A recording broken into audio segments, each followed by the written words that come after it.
Make every night a wonderful journey, no matter where you are. Here is your harbor of the soul. Good night, sweet dreams. The first story, Great Hunger. According to myths of the time, during the Great War, both German and British soldiers experienced any number of phenomena that were officially suppressed by both governments. Rumors abounded of secret weapons and covert experiments, but one story was too strange for even embittered soldiers to attribute to conscience-less wartime power-mongers. It is said that shortly after the Battle of Flanders, surgeons and nurses began to notice errors in admittance logs. The books showed soldiers placed in cots that had obviously seen no use for days. It was as if the wounded were simply getting back up and walking out after being admitted.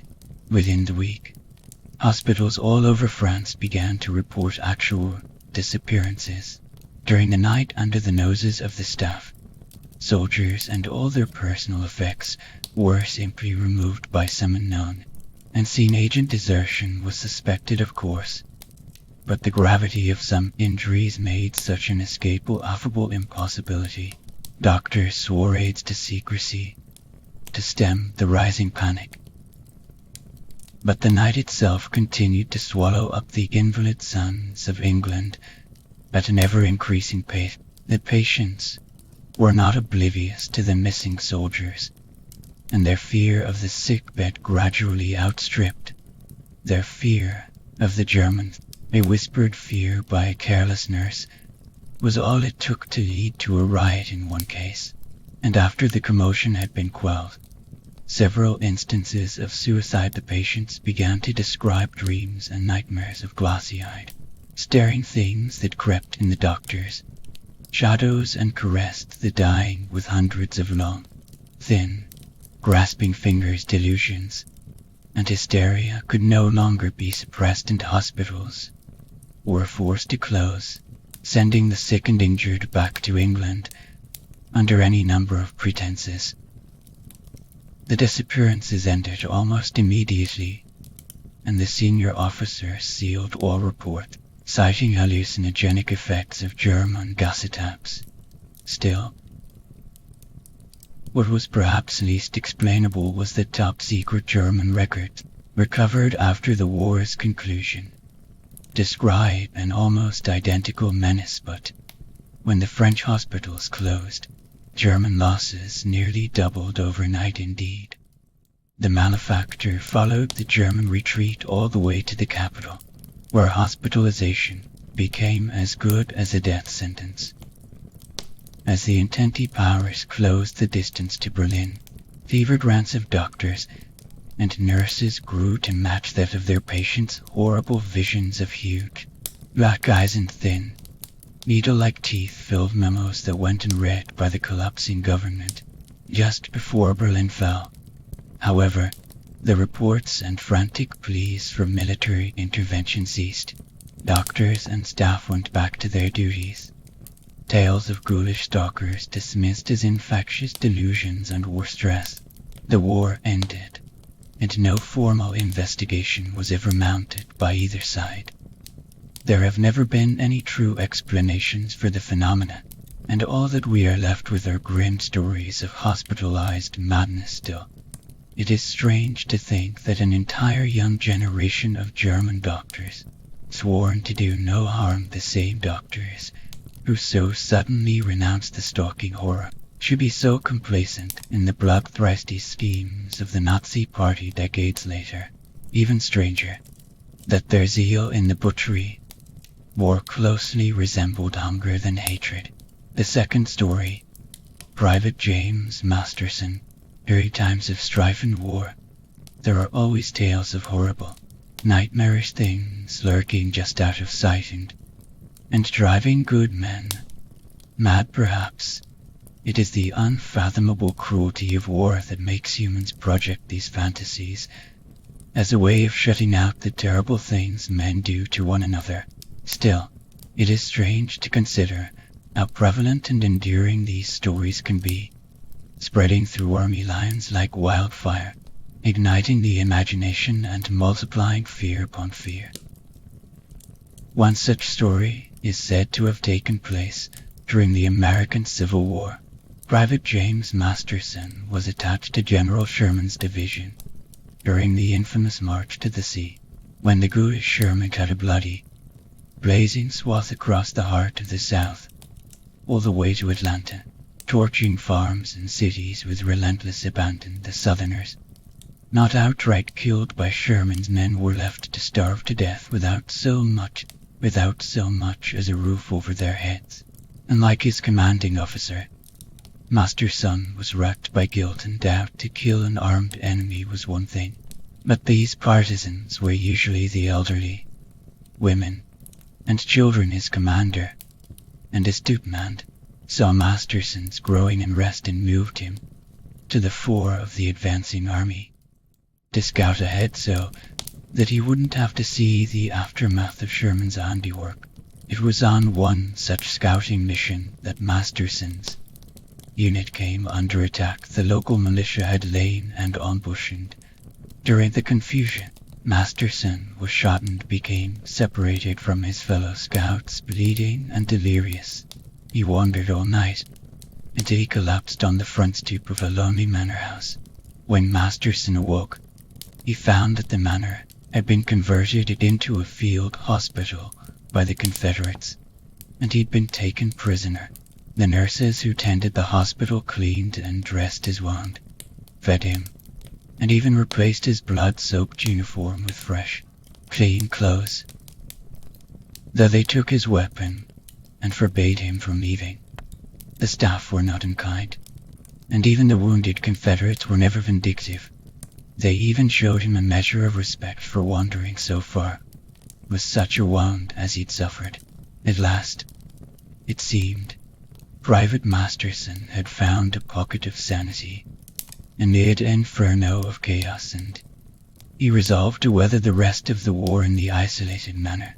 But, for some unit unfightable reason, sleep would not come. Paranoia, guilt, or maybe just fear. He tried to reason, but as the pre-dawn hours grew darker, he began to hear strange sounds echoing down the hospital's long, narrow halls. The sounds seemed to change gradually, sometimes weeping, sometimes imploring. It was all he could do to shut them from his mind. He lay awake, clenching his eyes shut, until he heard his father's voice, then his wife's. Looking around, the voices didn't seem loud enough to wake any of the other patients, but to his ears, they beat with a pounding intensity, as if they were intended for him alone.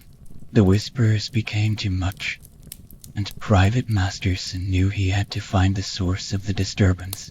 Quietly and with a slight grunt of pain, the young Union scout set off down the moonlit halls, his gauzy and his sutured wound burning. He found that the voices terminated at a plain oak door on the second story. There was nothing distinguishing about the door. It seemed identical to those at his right and left sides. Still, there was something off-putting about the terrible humidity the second floor suffered from, and the soft, muffled conversations behind the door pressing an ear to the painted wood. Masterson listened intently, trying to make some sense from the disconnected mumble. With trepidation, Masterson turned the ivory knob and pulled the door open. It exhaled from the tiny room, and the private blinked at the unpleasant moisture. Moonlight from the windows at his back showed the room to be about 6 feet deep, as many wide, and perhaps 7 feet tall. Though the ceiling had a slight dome-like curve in the center, it was painted a vibrant red that had bleached over time into a dull pink. The crimson carpet retained much of its dark hue, though the dampness had produced splotches of white mold near the back of the room. It was as lavishly furnished as one might expect from a manor estate, though why the attendants had not housed a patient, and it was not immediately obvious of the voice's source, there was no sign.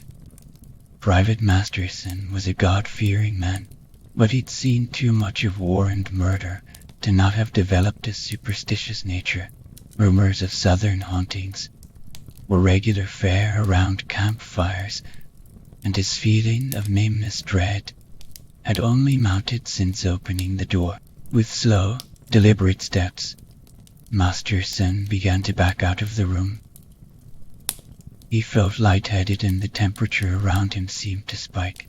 He could not breathe and the moonlight dimmed into an enveloping darkness. When Private Masterson awoke, he was surrounded by Union officers and doctors. They looked at him with equal parts curiosity and fear.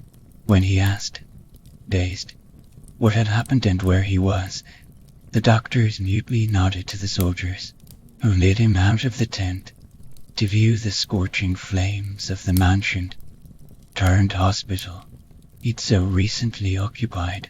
Masterson hung his head. Sadly, such was Sherman's thanks.